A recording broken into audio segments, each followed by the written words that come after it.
चाषी पंजीकरण गोटे बड़ समस्या होची ओडिशार। आपण मैंने देखिथिबे चाषी पंजीकरण करने सरकार गोटे डेट धार्य कले।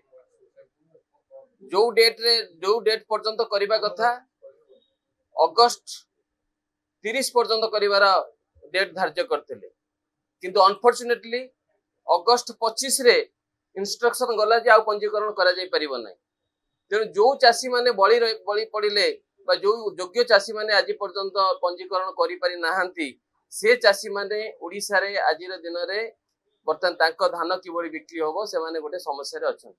तेणु आज 0 आवर रे मु सरकार को अनुरोध कली जो योग्य चाषी माने आज तांकर पंजीकरण करि पारि नाहंती तांको गोटे पुनर्बार सुजोग दिया जाऊ एवं सेमानकर पंजीकरण करा जाऊ, जहा फल रे आगामी दिन रे जते बेले धान बिक्री समय आरंभ होबो से समय चाषी माने जे भली भाबरे तांको धान को सुरक्षा दे परिबे। तेणु ए व्यवस्था करबा पई मु सरकार को अनुरोध